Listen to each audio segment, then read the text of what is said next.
Take it away, Todd. Hello, everyone. Welcome to the December film program for the Dairy Library. Again, as Liz pointed out before, I'm Todd, and we are going to be discussing for the final month this year, we're discussing Godzilla, which, easy way to win yourself a couple bar bets if you feel like it. Longest running film franchise. This is official. Guinness has confirmed this. Okay, so, where to begin here? I suppose people are probably going, there's probably people who are wondering, why did I pick Godzilla for the first topic? Well, gotta start this off with a little bit of a dedication for a moment. It's like this, I'm kind of dedicating to my dead grandfather. That's probably not the best way to introduce him, but he died when I was fairly young. I don't have many memories of him. But when I have clearest is watching Godzilla films with them. In particular, Godzilla versus Megalon, which, as I said, was going to be I would answer what my first was. And yeah, that one is a silly, kind of stupid movie now, but I still have fondness for it. And that, I will say, Godzilla, as a result, appealing to a very young me as a giant fire-breathing dinosaur, has opened so many ways to cinema, Japanese entertainment, etc., all culminating in several years back, finally meeting two of the original stars of the 1954 classic. On the right, that is actually the man who played Godzilla in actually several of the films. He was actually the original Godzilla for the first 6 or 7 movies. I think he finally got phased out. He came back for a couple. I think he initially got phased out of his first run because in Son of Godzilla, they scaled up his costume to him to basically make Godzilla look bigger and bulkier next to Manila. He couldn't wear the suit anymore, so he had to step out for that one. Yes, that's right, Liz. I invoked your nemesis. Yeah, sadly, that actor, Haruo Nakajima, is no longer with us, but on the left, Akira Takarada is still around, and he has worked in the franchise up to at latest 2004, so good for him. We look so young there. Honestly, he's kept it together well. The ravages of time is yet to touch him. So a few terms there's a few Japanese terms I want to clarify now just up front, because there are especially the phrases Showa, Heisei, and Reiwa will be getting thrown around. So I'm getting those defined up front so people aren't looking going, what the heck is he talking about? Tokusatsu, or Toku as it's sometimes shorthanded, is basically its entire subgenre of Japanese live action entertainment. It's very much special effects oriented. Usually it's in the US, it's more referred to for the superhero type shows, stuff like Kamen Rider, Ultraman, that kind of thing. Fun fact, actually, the creator of Ultraman, before that, he got his start doing he didn't get a start, but he built himself up doing Godzilla special effects work. Like, his name is on a lot of the earlier films. Kaiju, this actually, I went back and forth on whether I should explain this, because, I mean, it's been sort of entered into the mainstream lexicon thanks to Pacific Rim, but it is literally, it's a literal term for giant monster, and in the context of this series, it's also giant monster films as a kaiju or a subgenre of the tokusatsu films. And yes, technically America also has kaiju films, things like Cloverfield, but we don't call them as such. We literally just call them giant monster films.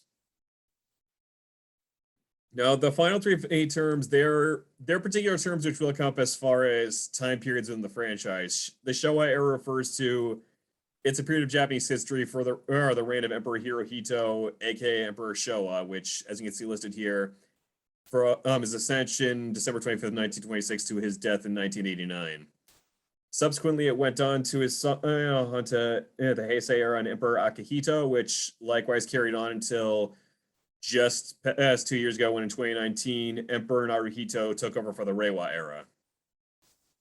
I'm going to be honest with you, as far as this presentation is concerned, you don't necessarily need to know who the emperors are. It's mainly a term that more gets used to distinguish the particular iterations of the generations of Godzilla. For lack of a way to put it, in terms of comparing it to other franchises, each era of Godzilla, think of it like a different James Bond. Each kind of comes with its own different flavor, its own different little canon quirks. And that's probably about the best way to put it in a nutshell. And now a word from Toho Legal. So the first 15 films of this run, the Showa era, they're being transplanted to the US, was kind of a weird adventure. A lot of times they would get picked up by different distributors. Sometimes people would lose licenses. There were a couple of films that actually made their way into the public domain for a while there. And Toho spent a while actually trying to get all of their films back on their property because they got shuffled around a lot.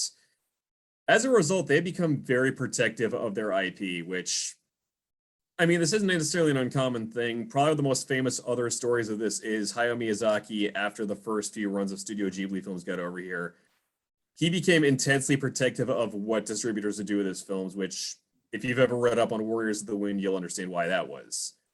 But anyway, as a result, I'm bringing this up for two reasons. One, again, they very closely guard their releases on these, which is part of why, as a sad aside, there are 2 episodes of Mystery Science Theater 3000 we may never see an official release of because they used 2 Godzilla films from this era.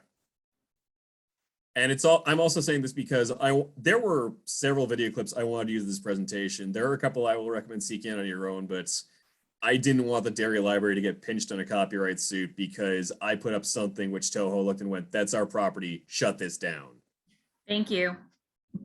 So while I want to include some video clips, I couldn't use anything from the films, but I did want to include this next clip just so you guys could still get the signature Godzilla roar, and also because I feel like this is a perfect micro representation of just how pervasive Godzilla has become in just pop culture in general.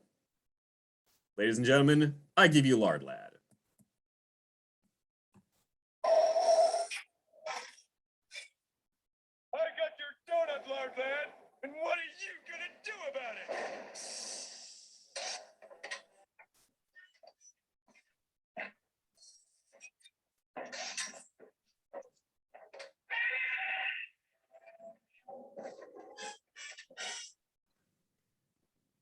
Ah, he came to life. Good for him. That roar has become iconic to the point where it is an easy shorthand parody for giant monster. And honestly, so that is Godzilla in a nutshell, but we'll get to that on this slide. So who or what is Godzilla? As stated here, the name itself it's kind of a weird an amalgamation. This thing will come up on the next slide as well. Initially, the name kind of came late in the creation of this creation of the creature. For the longest time, they literally just referred to it as Project G because they couldn't decide on a name for it. The name they did go with here, as you see, it's a combination. It became a portmanteau of the Japanese words for gorilla and whale, gorira and kujira, which is kind of funny considering the finished design does not actually look like either a gorilla or a whale, but we'll get to that again also because that comes up later in the production history of the first film. But it was a name that ultimately it suggested something big, it suggested something powerful, and that's the main thing they wanted out of it. And that is the origin story of the character. It is a dinosaur that was awakened / mutated by atomic bomb testing, which has resulted in it has the ability to breathe fire. So yeah, this is not a scientifically accurate creation, but that's half the fun of it. This is from even the pre-Stan Lee era of radiation's good for you kids.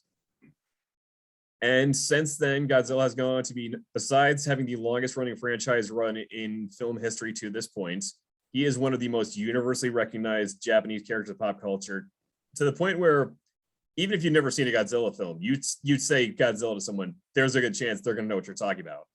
It's become a shorthand for big, giant, destructive. To the point where the appending Zilla onto something is usually a good way of suggesting something is out of control. And yeah, the destructive factor is kind of interesting because yes, even though every version Godzilla is destroying cities, it's a character that over the years it's been a stand-in for nuclear horror. It's been a force of nature. It's been a hero. There was a period of time where Godzilla was kind of honing in on Gamera's turf as friend to children everywhere, which we'll be getting to also.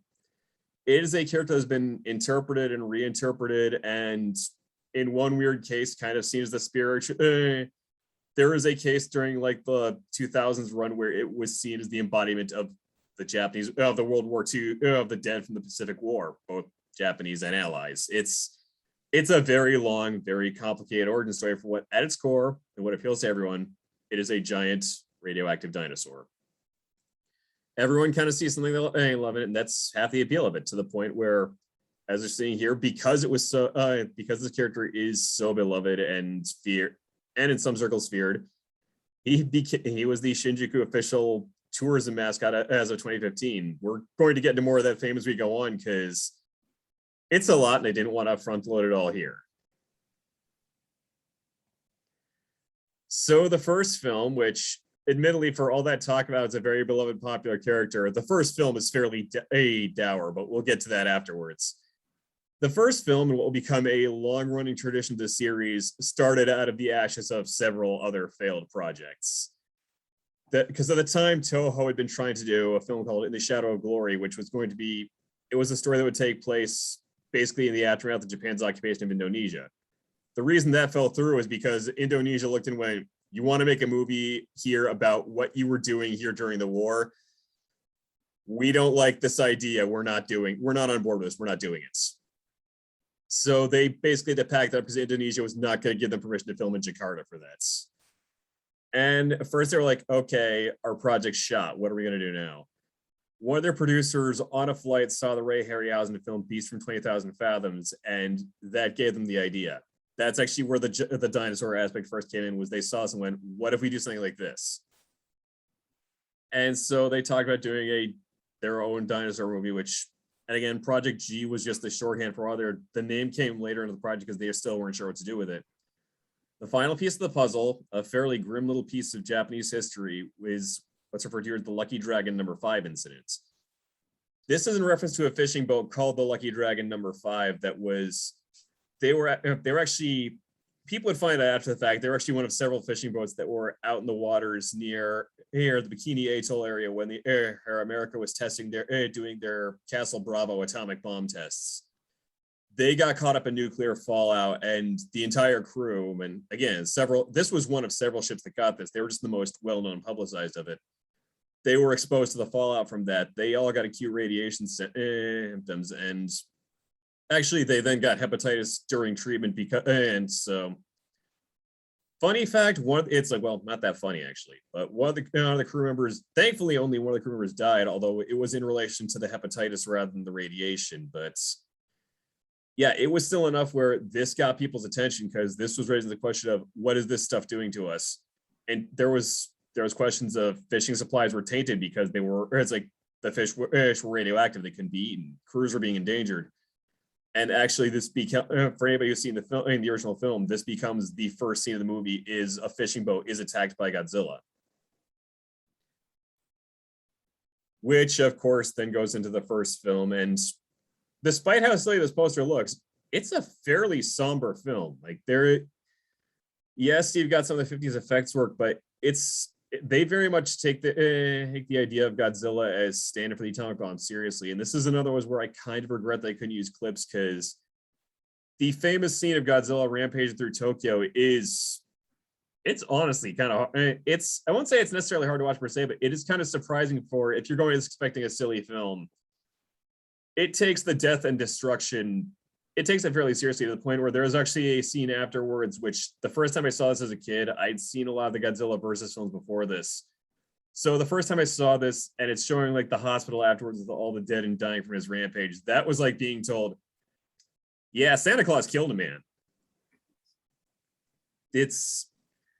And over the years, I've kind of come past that original shock of realizing this character that I had this wide-eyed childhood admiration for was initially a figure of destruction and horror. And I would honestly say, if you only see like a handful of films for this one I'd say is a must-watch, not just because of the first, but also it is still a very well-made film. And yeah, as we pointed out here, this was a hit in Japan, although funny enough, when it first came out, the reviews, bearing in mind, this was within 10 years of Hiroshima and Nagasaki. So there were a fair number of critics who looked at the film when it first came out and went, they thought this was kind of in poor taste.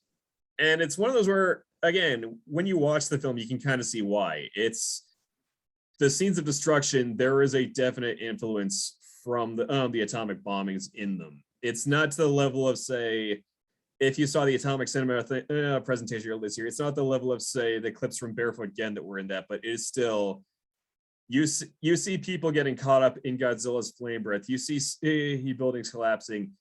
again, you see hospitals full of dead and wounded that are not, they do not appear in any of the other Godzilla films. It's just in this first one where it's a very human look at the disaster, that it's at the destructive toll and disaster of this. Sorry. And yeah, America initially came around to it first, and granted, some of the very first American review was basically going, look at this silly giant monster film, but the schools of thought about trying to take this seriously did come along later. In the meantime, it did get a release in America as Godzilla King of the Monsters, which some of you may recognize that version. They famously cut in actor Raymond Burr, fresh off his work on Rear Window, into the film. He's probably the most overt edit to it, but it's also a film where they go in and they change up the script in several ways. Like, mostly they've tried to scale back the fact that this is a film that's commenting on a sort of nuclear destruction that America wrought. So there are things like they scale back, they take out lines in reference to the Hiroshima and Nagasaki bombings. There is references to radioactively tainted food, which, especially in light of the recent Lucky Dragon incident, they took out of the English dub. They recognized that this is a sensitive subject. This is an awkward subject, and it's going to make us look bad. So let's see if he can still release this giant monster film and just try and downplay the parts that are kind of sort of pointing a finger at us. And for years, this was the definitive version of we had. It wasn't us getting like the original subtitled version over here is still a fairly recent release. I mean, that's actually the case for a lot of these. Like, for a long time, a lot of the films we got, they were just these. I want to just say they're all cleaned up. In a lot of the other cases, it's more like they tighten them up a little. There were one or two cases of incidental nudity that got trimmed. It's non-sexual nudity, but it's still, they trimmed it out. And they would it's little things to basically make it flow a little faster. It's fairly minor edits, but they'd still do it just because they felt like we can punch this up a little. And again, that first film took off, and it's a very different film from a lot of what comes afterwards. Like, Godzilla Raids again kind of tries to follow in that vein, but it is less dark, less destructive. There is a really great beat in the first one, which I kind of regret doesn't really come up again for another 30 years plus after this. So the first, and this kind of comes up as far as this larger arc. The first one actually ends with Godzilla dying. And it's one of those where it turns into a separate beat as far as the atomic horror angle, because the weapon that destroys him, it's created by a character who is very much written to be kind of an analog for the J. Robert Oppenheimers of the world. He's a scientist who's developed this weapon. He initially didn't mean it to be this destructive, and he is horrified when he realizes what the world could do with it. He actually has to be persuaded into letting them use it on Godzilla. When he's asked to, he first flat out refuses, going, if I use this device, everyone's going to see this power. Everyone's going to want it. I don't want this out in the world. When he finally does agree, it's sort of the idea of, I'm burning my notes. I am dying with Godzilla. We are one and the same. We cannot be allowed in this world because there's just too much destruction here. So that raises the question, where do you go from a film that quite literally ends with, we've tied up all the loose ends and our monster is dead? They bring in another monster. And granted, they kind of give themselves an out for that in the first film, because a scientist does discuss the idea at the end. It is sort of that open-ended, we've averted this crisis, but there could be another Godzilla out there, which of course there is. And then Godzilla Raids again comes along. It still tries to do that very serious Godzilla is a walking disaster, but then they bring in another radioactive dinosaur element with it. But even then, it's still treated as a menace. It's that idea of, okay, once Godzilla's done with this guy, what happens to us? And from there, the next few films, this is where it starts to evolve into what I refer to as Kaiju pro wrestling. The first few films, Godzilla is still very much playing the heel. Like, they'd bring in characters from other films, like King Kong and Mothra both had their own standalone films before they had their crossover movies. Fun fact, actually, Japan had the license to make a couple of King Kong films during this time period. So that will be his only real crossover within Godzilla for a long, long time before this. Well, a long, long time. There will be another, we'll get to that later. Chances are, so you've already seen that. But anyway, Mothra then, likewise, was a standalone they brought in. Ghidorah actually marked the first time they thought, let's write in another monster just for this series. And even then, they still brought in Rodan and Mothra as two other monsters they had from other properties. This, again, it's funny to look at the Marvel thing now and realize Japan was doing this literal decades beforehand of, we'll basically make this entire shared cinematic universe, even though it was considerably less stringent to canon. Like, there are things can get brought up in one movie, they will get forgotten, they'll get overwritten. But honestly, that's half the fun. Is you can go into these and you don't need to have seen like the first 5 or 10 before them. You can just jump right in wherever. And like me watching Destroy All Monsters. Yes. And actually, as far as Godzilla evolving as a character, Ghidorah marks the first time they kind of started moving from the idea of Godzilla as a menace to all mankind, started building it up as, what if we kind of make it first an anti-hero and then a full tilt hero character? Son of Godzilla / Abira are kind of where they start going, let's just make this a good guy character. Fun fact, actually, Abira initially it's actually one of 2 films where they were written to be standalone. They're actually written to be King Kong vehicles, because King Kong versus Godzilla was initially going to be Kong versus another monster. They couldn't really sell it as that, but they went, what if we tie this into the Godzilla property? And if you ever watch Abira after this, or Godzilla versus the Sea Monsters, it's sometimes called, you can see it was you can really see it was meant to be a King Kong film just in the way the character was presented. They did not do much changing of that script. And as you can expect the property, so again, using the Bond comparison rule, this is kind of like the Roger Moore years in a way. There are highs, there are lows, there are attempts to kind of punch the formula with what's popular. Manila actually, again, Liz's nemesis, the baby son of Godzilla thing, was actually brought in. Weirdly enough, this was kind of we want to try and get a date crowd in. They're thinking women will find baby Godzilla to be cute. Nope. And so they kind of did a run with that, which lasted for about 3 movies, culminating in All Monsters Attack, which that is probably one of the most openly disliked films in the Godzilla fandom. Parts in their defense, it's a film it's a Godzilla film without Godzilla. Godzilla is featured, but it's all stock footage from the fact that it's taking place in a kid's imagination. It is, at its core, it's a story about a latchkey kid who gets mixed up with robbers and just starts imagining giant monsters. The giant monster action is nice, but it is really, I kind of sympathize with people looking, this is a weak movie. And yeah, there's ebbs and flows. Things like Destroy All Monsters was kind of an attempt to punch up the property, and it did that. Like, one of the things that generally tends to do really well during these eras is it's basically the battle royale movie. It's let's get all these monsters together and literally just have them throw down. But that was also kind of the last real hurrah for this, because from there, All Monsters Attack was kind of a miss. Godzilla vs. Hedorah was that one, they initially did plan a sequel for it, but one of the producers at Toho hated that movie. He basically sacked one of the people working on it after the fact. He hated that movie that much.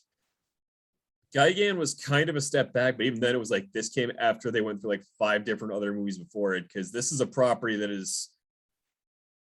So to make another franchise comparison, Godzilla has a lot in common with the horror series Halloween, where for every sequel that doesn't make it, parts of it will turn up in another movie.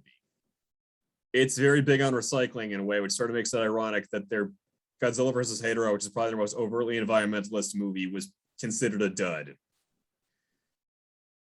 But again, and so during the 70s, to be fair to Godzilla, during the 70s, kaiju films in general were kind of at a petering off points, to the point where Terror of Mechagodzilla, I guess a slide jumped the gun. The Terror of Mechagodzilla kind of became the lowest performing film in the franchise to this day. And as you can see here, this isn't just from the first 15 films. This is a sampling of at the time this was done, this was almost everything that had been featured in a Godzilla property. This was kind of the Toho bestiary in a way. And I could probably spend all night just going over each of these, because there is a whole, if you're ever going to go down a wiki wormhole, just start looking up Godzilla monsters and see where each link takes you. Outside of Godzilla, the only ones I'd say are really to pay attention to out of this upper left corner by the 6 is Mothra, who we've already mentioned. Probably the one kaiju out of all these who is ever presented as universally, unequivocally a force of good.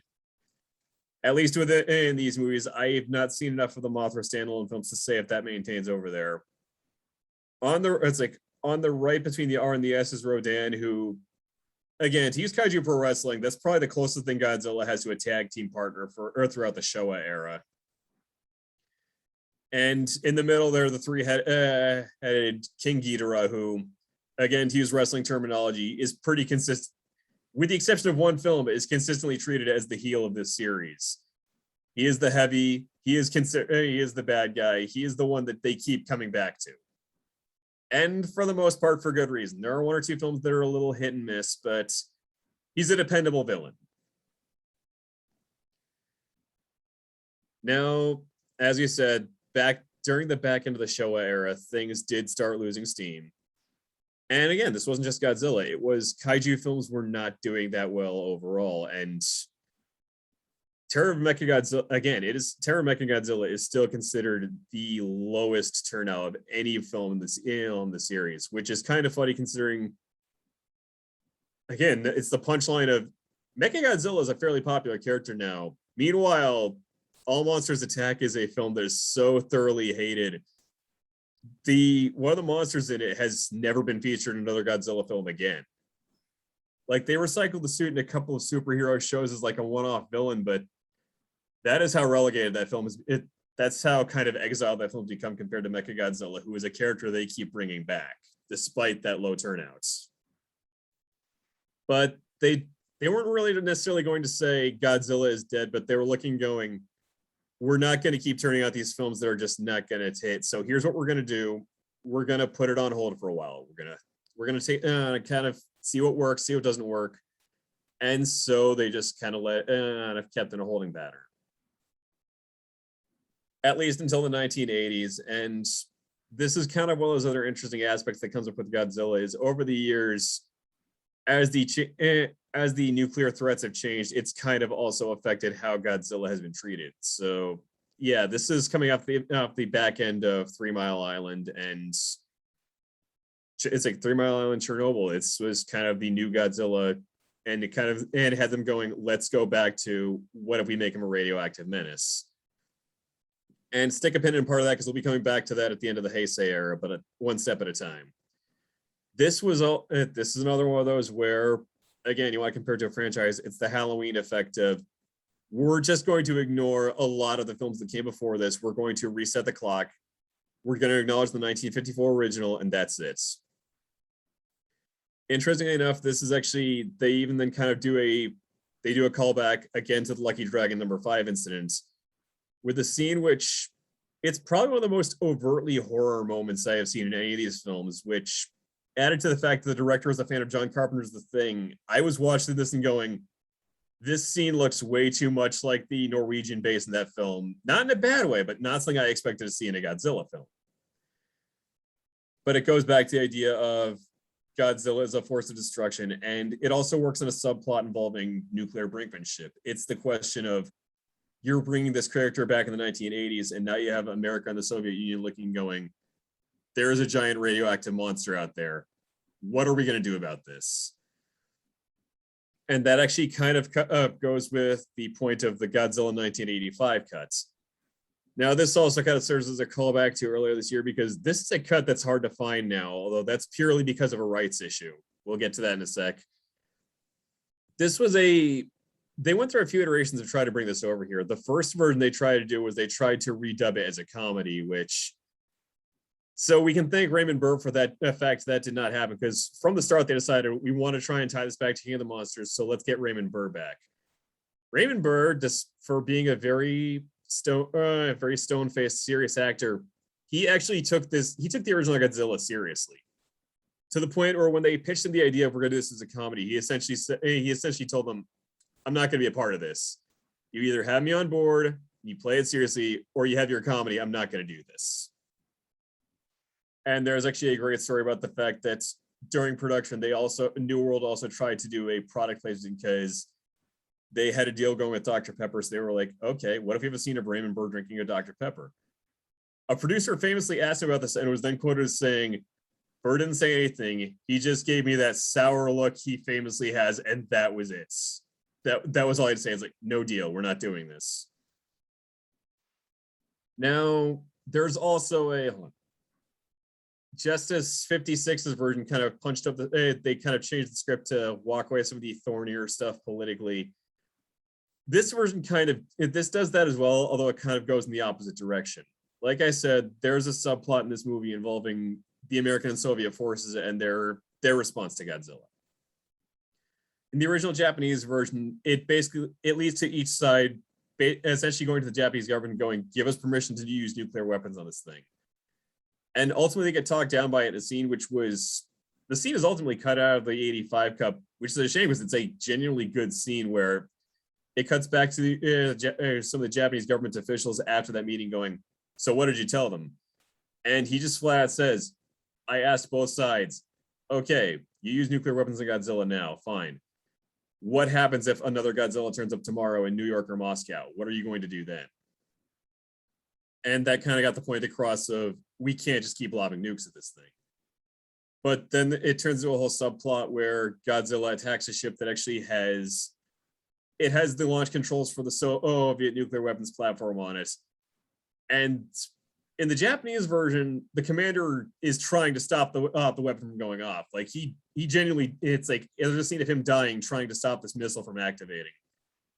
New World Pictures reshot it in a way where, number one, they dialed back the fact America is equally trigger happy, and they also recut it so they made the Soviet actively trying to fire off their own nukes. Now is the point where I'm going to mention New World Pictures had some kind of conservative politics at play, so that's kind of not too much of a shock for the mid-'80s. The reason why this particular cut's not available now is they decided they were also going to punch up the soundtrack a bit.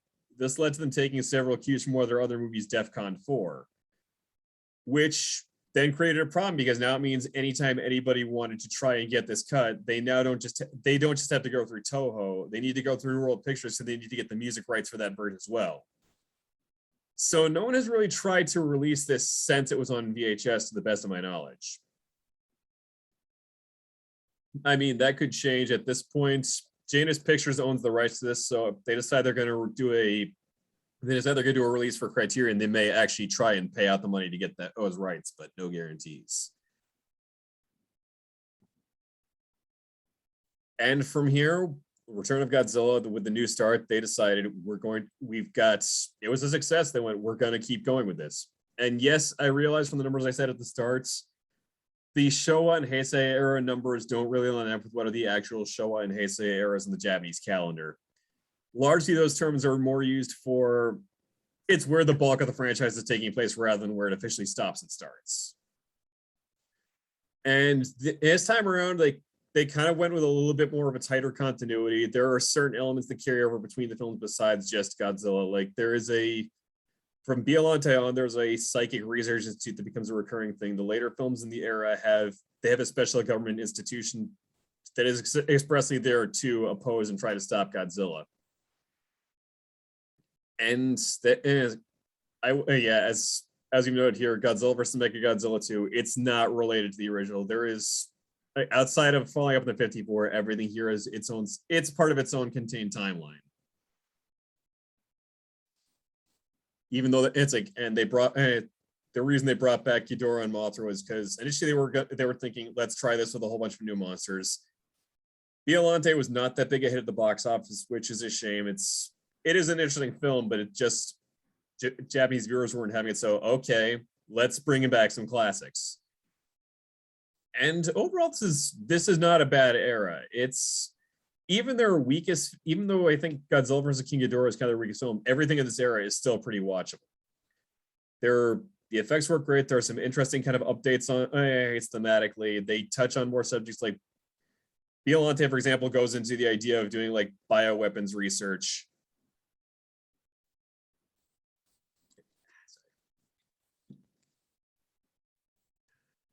And yeah, sorry, my train of thought derailed for a second here. When are we Yeah, gonna get the fireworks factory? Oh, that's coming up on the next slide. But yeah, basically the most consistent through line through all of these, and I actually have to credit this to a friend of mine for pointing this out. Every single film in this series, besides the fact that for a large chunk of its run, they go back to Godzilla is a menace, it goes off the idea that every creature within this time, every creature in here is kind of presented as it's in response to Godzilla. Like Biollante is made from Godzilla's cells. Ghidorah exists as a result of a failed attempt to stop Godzilla from ever happening. Mothra is, well, again, Mothra is kind of the universal protector type, which actually kind of comes about as a result of Godzilla. Mechagodzilla is built as a weapon to stop Godzilla. Space Godzilla is cells that went into space, came back mutated. And Godzilla versus Destroya, well, you'll get to that in a second. So once again, the question came up. So actually, backtracking for a moment. Back during the during this run, and this actually started around the time that Godzilla versus Mechagodzilla 2 came out, there was a question of where do we go with this? Partially because during this run of films, the original director / creator of the series, Ishiro Honda, died. And it led to the question of, should we maybe consider potentially hanging it up? And granted, it was also because they didn't do that right away, but they were kind of mulling it over, especially because they had a good run for a while. They're like Godzilla versus Mothra kind of set a high bar for them, and everything after that was kind of, it wasn't meeting up the expectations they wanted. So after Mechagodzilla and Space Godzilla, kind of, they did okay, but they weren't doing great. They decided, okay, we've talked about this for a while, it's time to hang it up. So, and they decided they're going to do this one of the most definitive ways you can for a while. They were going to kill him. And that third bullet point there, they were very much adamant that people know what this is about. Like, there were billboards openly advertising Godzilla dies. That was how they were selling this. And as far as modern nuclear fears go, it's not a secret. The film openly makes that a major through line, is Godzilla has built up all this nuclear energy and is essentially melting down. There is one scientist in the film who openly name drops the China syndrome as a way to describe what is happening. And it's one of those where they sort of a little have your cake and eat it too, where the film delivers. The Godzilla we have been following for these past 6 or 7 films ultimately does melt down and dies, but then it essentially ends in a way where it's the idea of, we have rebirthed a new Godzilla in the process. But still, the effect was had. They set up a bronze statue in memoriam of Godzilla, which fans would then leave, like, they would leave small bits of currency, they'd leave cigarettes on. It was kind of a giant RIP. There was a funeral for Godzilla when this came out. That was how much people reacted to the idea that this, even though it's a character we have seen die on screen before, there was still a general public outcry of, you've killed one of our legends. And so there was a question at the time of, Toho reassured, it's not permanent. Godzilla will come back at some point, but as far as they were concerned, for now, they were done. And there is a reason for this, and it's not just the death of Honda. They knew America had been they knew that TriStar had gotten the rights to try and get it out the ground. So they were like, we're not going to compete at the time. We are just going to sit back and let this happen. Now, bearing in mind, as that first point hangs up, America had been kind of toying with the idea of making a Godzilla film for a while. You can actually look up prior to this, there was an attempt made in the early 1980s that actually made some surprising headway. Like, they had a script, they had an idea. They're going to make a film it was going to be a 3D film, which the writer had openly, weirdly enough, said one of his big inspirations for it was James Bond. Like, there was going to be kind of an espionage element to it. And you can find synopses of it. It is possible to find the actual draft itself. The main way I know about it is a podcast called Best Movies Never Made, did an interview with the guy who wrote it, where he took a blow for blow of how the story was supposed to go down. And that version ultimately kind of fell through, and they kind of kicked the ball for years trying to figure out how they want to make this happen. It wasn't until 1998 we finally got our shot with Dean Devlin and Roland Emmerich, fresh off their success from Independence Day. How do you go from that to this? Well, I think the second quote kind of says it best. they genuinely didn't want to make a Godzilla film. They thought Godzilla was stupid, but they liked the idea of making their own giant monster movie, so they agreed to do it. But they kind of felt like Godzilla itself was stupid, so they were really kind of hedging on that. I'm going to be honest, despite having grown up with Godzilla films for years before this one, I did not see this one until just recently. And weirdly enough, it wasn't like it wasn't a weird, nerdy, not my Godzilla way. It's more of, I was initially intrigued by when the trailers came out. Then when I saw the finished design, my response wasn't, how dare they? It was, that's it.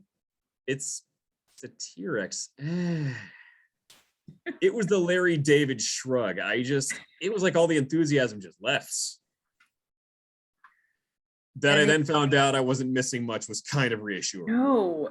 So actually, if I may butt in, Todd had not seen this film until about a month ago. He could have just listened to me because I saw this summer of '99, and I could have told him, like, listen to 12-year-old me. This movie's awful. Don't watch it. Todd, as the completest that he is, decided no. And not only that, he is going to do a live tweeting with our friend Jamie. And I collected a few observations from the two of them that I'd like to read out if I have some time. Well, let's see. We got about 45 minutes, so yeah. I mean, more like 35 because I got to shut the library down. But the first one is from Todd. Japan. Godzilla is analogous to the horror of nuclear destruction. Conventional weapons can't stop it. It's a force of destruction that can't be overpowered. America. You can outrun them in a cab and take them down with fighter jets. Jamie, Jamie, who has lived in New York, was very incensed by this movie as well, saying, I'm sorry, the nearest suspension bridge to the Park Avenue Tunnel is not the Brooklyn Bridge.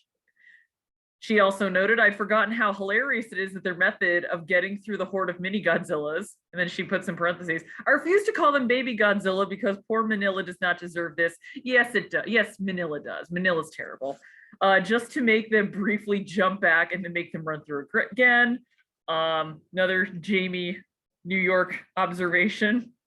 Aren't there rats down in the subway? Wait a minute, this character lives in New York City. You have to run into 150 subway rats every day of your life. Come on now. And the final one from Todd, which just is a lover of Italian horror, really spoke to me. Watching a Roland Emmerich movie where most of the destruction happens off screen is like watching a Lucio Fulci movie where everyone's eyes are already gouged out. That, Todd, I'll leave it back to you. It was a fun thing for me to kind of watch happen. Took the pain of the movie away.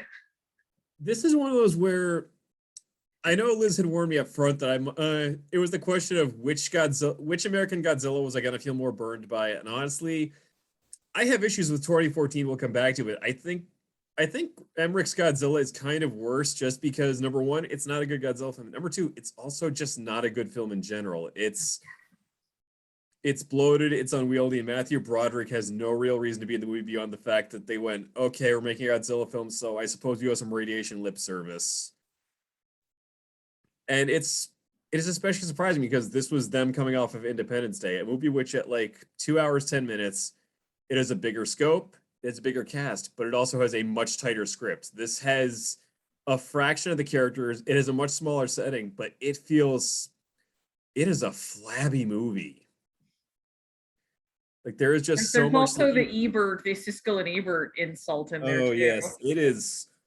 I almost admire the pettiness of the fact that they put it their New York mayor is basically a very, it's not even veiled pot shot at Roger Ebert's. It's one of those where I almost admire the ability to have that much money and use it on something that's shamelessly petty. It's not a very good film. And as far as the Godzilla aspects, there is a quote here which I had saved from, interestingly, it's from a actor from the Heisei era Gamera films, which I will openly admit up front. I am not a Gamera expert. Somebody else will have to take over that one, but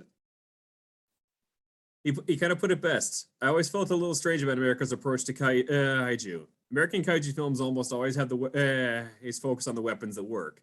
In the US Godzilla, if he's shot, he dies, so the monster is always trying to avoid being hit. To the Japanese, the image of the kaiju is that of a natural disaster. I mean, weapons can't work against tornadoes, earthquakes, or atomic bomb. Since weapons don't work on kaiju, the problem has to be solved with diligence and cunning. But in America, it seems people can't believe their weapons won't work. Americans believe in the power of their weapons more than they do the kaiju. And that diligence and work actually will be coming back later, but we're still a few years off from that one. And ironically, for not wanting to make a Godzilla film, not only did they make one, which admittedly wasn't that successful, theirs is the one that has subsequently been grandfathered into the Godzilla canon with the next iteration. I will get to that shortly. So I think it's very telling that actually they decided to start filming a new Godzilla within months of Godzilla 98's release.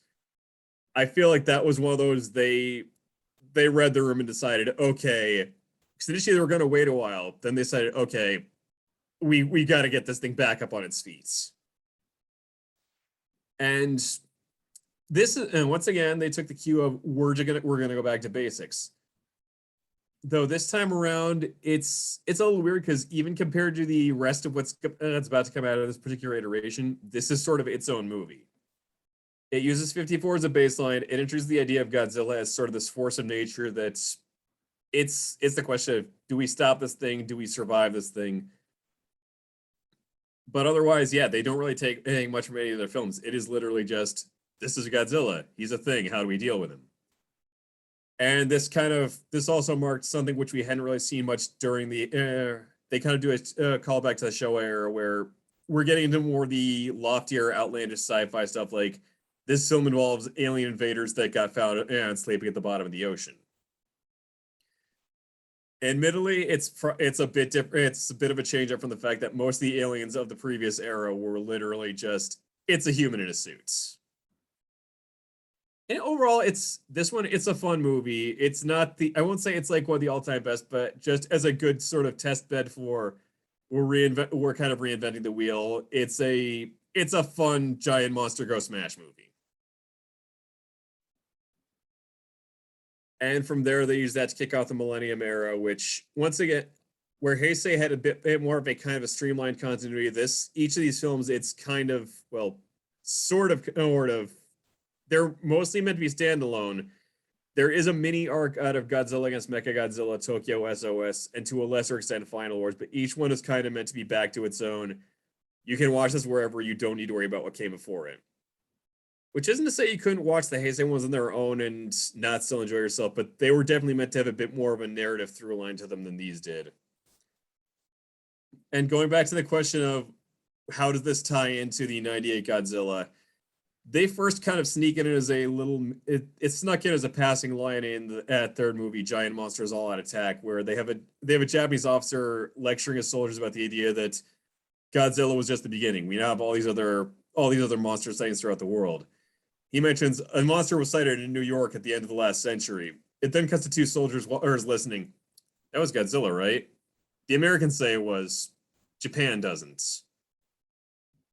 And that kind of becomes the through line is the 98 Godzilla exists within Godzilla continuity as kind of a joke to the point where when Final Wars came around, which I would say if you watch any film from this iteration, Final Wars is probably one of the most fun. It's another battle royale, ridiculous over-the-top movie by the director of Versus, which is another just ridiculous fun action film if you're curious. But the final act of the movie is literally just, we're going to throw every possible monster at Godzilla and watch him basically fight his way through them. The first monster they brought in is called Zilla. Zilla is very much just the 98 Godzilla. He gets 2 hits in and then he goes down like a chump. So it's nice to say it's safe to say there were no hard feelings from Japan on this one. And yeah, this was a fairly successful run overall. Mechagodzilla finally got some vindication because this was the run where Godzilla against Mechagodzilla was actually like the number 2 most successful film out of this particular run, as opposed to the previous eras where Mechagodzilla was seen as a box office miss. It finally got its chance in the limelight, which is actually kind of funny because in the film they don't call it Mechagodzilla. Because they wanted to kind of differentiate this in the previous versions, they started calling it Kiryu, but that's that's neither here nor there. As far as branding is concerned, it's Mecha Godzilla. And so yeah, that run went to 2004, where they went out in high fashion with the Final Awards, which is still a fan favorite. And for a while there, neither side was really doing anything with it until America decided they wanted to throw their hat in the ring. They had been chastened from the experience of Godzilla 98, and they decided we're going to try and do something that's a little bit closer to the mark this time around. And so at this time, directing duties went to Gareth Edwards, who at this point, he really only had the movie Monsters under his belt. Around this time, it's like his career has been kind of a blip, because besides this and Monsters, the only really thing he's had going for him was Rogue One. So it's weird to look and go, we're going to give this guy these big, high-budget properties, but I digress. And they were trying to go back to the idea of, they're trying to go back to something that's a little bit closer to Godzilla's roots, although that led to a lot of people going, this is a monster that is basically the personification of the Hiroshima and Nagasaki bombs. Is this really a story for America to be telling? Which, Liz, I didn't read you this quote before, but this is one you may want to sit down for. Oh boy. In reading up on the influences Edwards takes from this, one of the ones he apparently cited a few times, which I didn't include here, is another film which has the question of, should America be touching this? Oh no. There were several points where they'd ask the question, what would Akira do? Oh, no. Yeah, I warned you. Ah. And That's why I don't like Gareth Edwards. That's why I'm glad he doesn't have a career anymore, because he's a very, I think, wrong-headed director, and I'll leave it at that. I mean, I will give the film this much. It is technically well made. The moments Godzilla is in it they get the scope right this time. It does, because part of the problem with the 98 Godzilla is it basically feels more like it's the last act of Steven Spielberg's The Lost World done with a lot of broad New York stereotypes and a much weaker script. And The Lost World wasn't that great a movie to begin with, but I digress. This has the moments where when Godzilla's in it, it feels impressive. It feels big. It feels destructive. Although, again, it's kind of that question of, when you have this creature that has such a particular pedigree in terms of where it came from, how does the country that caused that destruction and address it? And depending what interview you read, Edwards kind of seems like he's trying to have his cake and eat it too with it. Like, he kind of wants to make it like the 1954 one, while also avoiding the fact that, yeah, that was in response to American destruction. The way they kind of go with it, Godzilla is basically meant to be like a sort of natural counter to essentially human mucking about. As Edwards himself puts it, Godzilla is the wrath of nature, although the way it's presented in the film, Godzilla reads more like Earth's surly landlord. Because for anyone who hasn't seen the film, the entire upshot is humans wind up awakening these creatures called mutos, which are essentially giant radioactive monsters. Godzilla then gets brought in with the idea that Godzilla is their ancient natural enemy, the alpha predator that feeds on them. But within the context of the film, Godzilla basically just kind of shows up just to kill these things and then shuffles off again. Hence the Earth's surly landlord. You did what? You woke up what? Oh, God. Goes in, kills the monsters, and the end of the movie, it's supposed to be like it's the king of the monsters, but almost reads more like a, there, don't you go for breaking that again. And honestly, one of the things which the film was a critical and box office success at the time, but one of the big issues some audience members had with it was there was this feeling of, it looks great, but for what Godzilla is there for, we don't get enough of him. It's that feeling of, it's technically impressive, but it feels like he's kind of sidelined in his own movie. It's a weird movie because there is also the issue of the main character is played by Aaron Taylor Johnson, who not a very engaging actor overall. And one of the complaints was like, he's really kind of a cipher. He's not that interesting, especially since we had Bryan Cranston earlier in the film. But finding out later that apparently Ken Watanabe and Sally Hawkins' characters were supposed to be the main characters, but the studio felt, well, it Japanese man and a woman. I don't know how people are going to respond to that. And then that's how Aaron Taylor Johnson's character was worked into being the main. It's a very, it seems like a very made by committee movie. Well, that also leads to, I think, one of my favorite punchlines of the whole film that happened entirely by accident. The entire reason the Navy signed off on their involvement in this film was they thought it was going to be their big break. This is going to be their Top Gun. This is going to be a movie that made them look cool. It does not.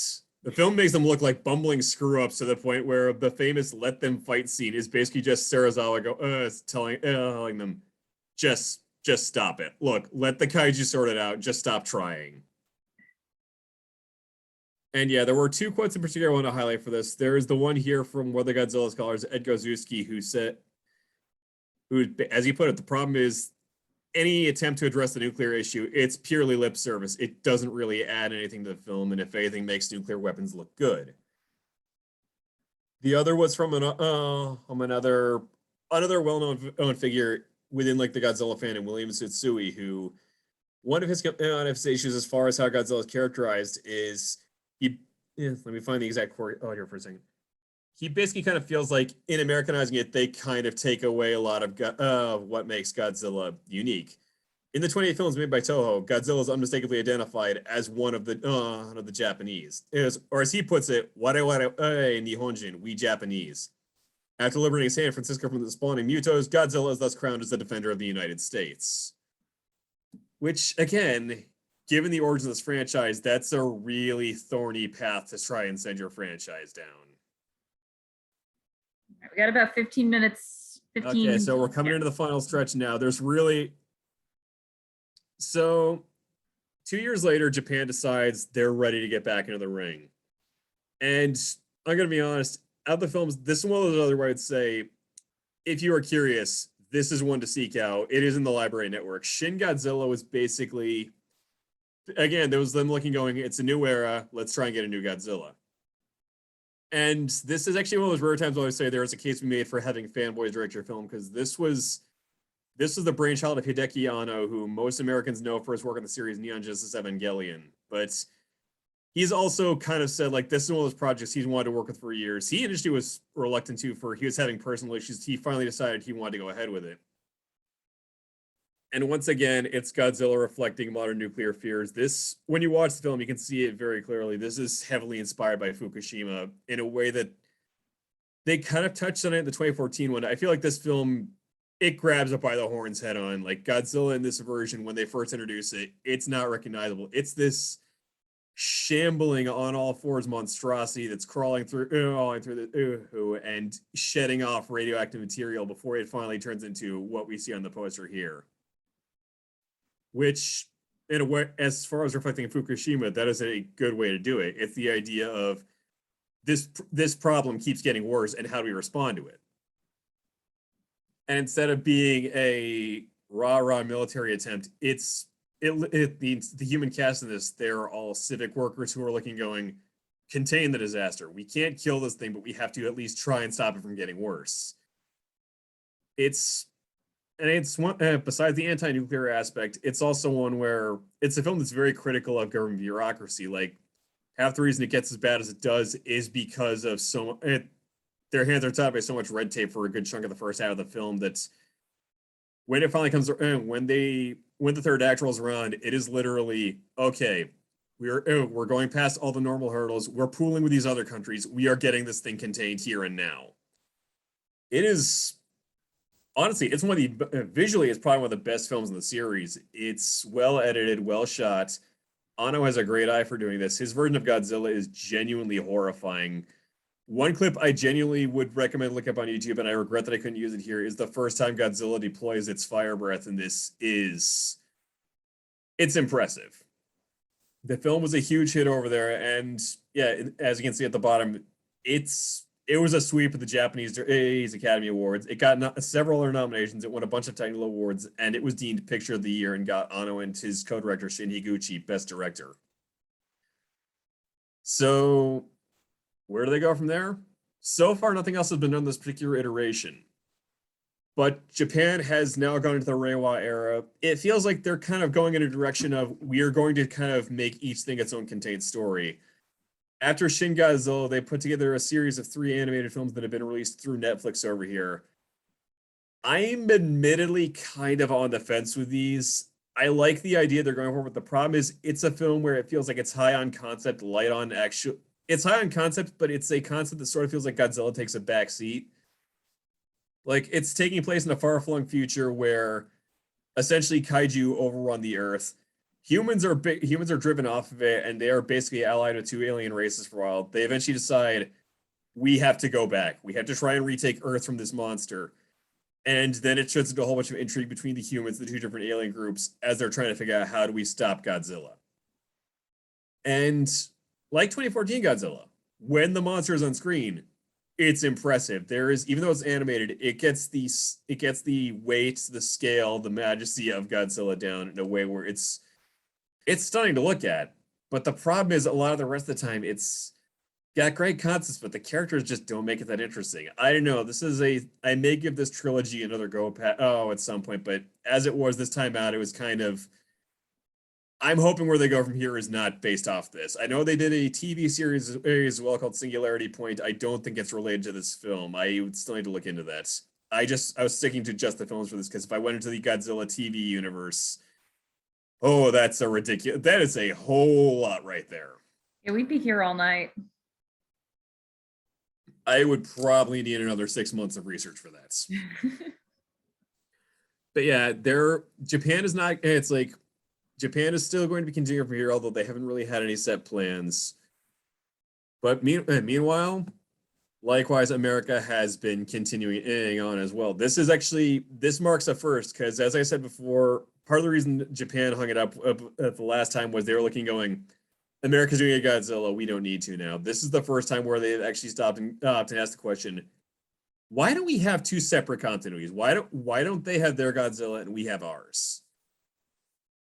And so far, yeah, Godzilla King of the Monsters, when it first came out, it was not well received. It was kind of it got mixed reviews. It wasn't a big hit at the box office, which is a shame because this was actually the first time I watched this for this presentation. And honestly, I liked it. It's a good big budget take on, again, it's those Destroy All Monsters, Final Wars, Battle Royale movies. And in that regard, it delivered pretty nicely. Godzilla versus Kong was kind of going to be their make or break because for a while there was the question of, are we going to keep making the MonsterVerse? Because Godzilla King of the Monsters left them a little iffy. Skull Island did all right, but it was the question of where do we go with this? Godzilla versus Kong, even though it got delayed a year for COVID, when it came out this year, it was a hit. So that kind of revitalized them to the point where they're back in the game. They want to keep going with this.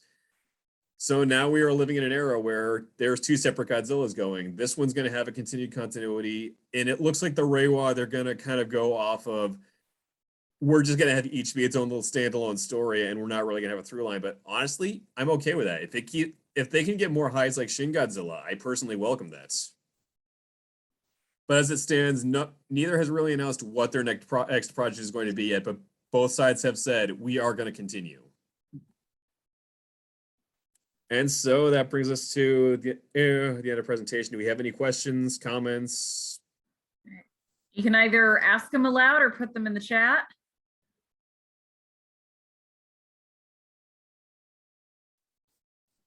As I say, it's very impressive to cover 67 years worth of franchise. Yeah, and I know I'm still going to be thinking of things I missed because I had a lot of notes where I still looked and went, man, there's things I want to touch on, but I'm also looking going, I've got a clock to compete with. I know, I got work in the morning. Well, actually, I'll ask you this. What is your favorite Godzilla movie? I mean, I know someone did ask, Ed asked, how many films in all are there for Godzilla? So at this point, we have the 15 in the Showa era, 7 in the Heisei era, 6 in the Millennium era. So that's 22, 28. Reiwa puts us up to 32. And then in the middle of all that, you have the 4 American films.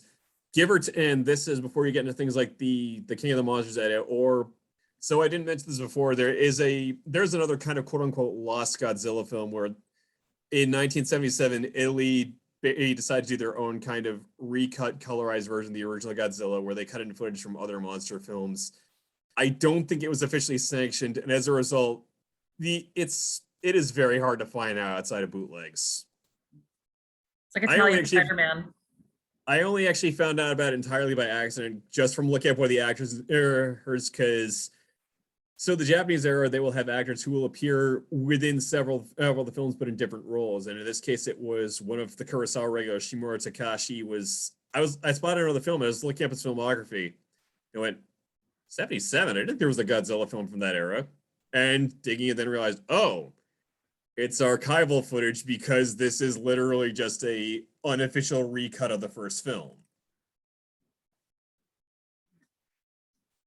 Well, I was just asked, like, does that, so I know that James Bond is the second longest running franchise. I think Bond's 27 movies. So Godzilla beats it not only in terms of how long it's been going, but how many movies there are. I think at this point I have to run the numbers, although I hate to say it, just in terms of sheer quantity, I have a bad feeling Marvel might overtake it at this point. So, but Just- back to my first question, what is your favorite Godzilla film? I know everyone, like, the best is 54, but is there one that's close to your heart? Well, again, that's also one where you kind of ask me, my opinion's going to change depending on what you ask, because again, 54 is a Stone Cold classic. I have the sentimental respect for Godzilla versus Megalon. I have said before, and I will say, Final Wars is an absolute banger of a film, and from this run, I was actually really impressed with Shin Godzilla. Likewise, actually, 1984's Return of Godzilla was one where I had not seen it in years. Watching it for this, I came away from it really liking what I saw. It's almost one where I feel like I'd have to put together a top 5, and even then, that's gonna take some real digging. And I have another question. What is the best movie that Godzilla or Kaiju culture has inspired? And why is it Guillermo del Toro's Pacific Rim? Well, I mean, you kind of already answered the first part on that one. Yeah. And I think part of why it works is Del Toro is one of those people where he knows what he loves, he knows why he loves it, and he also knows how to make it his own personal thing. And again, we've had some kind of kaiju films over here before. I feel like Pacific Rim probably holds it better than Cloverfield, just because I feel like Cloverfield's structure as a found footage film already kind of dates it. And that's even before you get into the fact that it's kind of starring T.J. Miller, which has not aged well. Ooh, oh, that's right. Cloverfield Lane was good, although you don't really see monsters. But I will actually say, as someone who's seen only 5 Godzilla films, I absolutely love Pacific Rim. So if you need something to scratch your kaiju itch, Pacific Rim's a lot of fun and very clearly inspired by a lot of the kaiju in the Godzilla films. But yeah, I would say if you're asking like what films in particular from this list, what would be the ones to watch? 54, obviously. Destroy All Monsters again is an absolute blast. Return of Godzilla, the Heisei era Godzilla versus Mothra is a solid one. And yeah, I think Final Wars and Shin Godzilla are the 2 I'd round out that list with. Mm-hmm. Not 98, Todd? Not unless you're having a bad movie night. And even then, I would say don't feel ashamed if you have to skip ahead, because that was a movie where there were points where it kind of turned into, we've got how much time left? Like, there are several points in that film where you look and go, okay, we're about to start the 3rd act, and there is an hour still of this movie.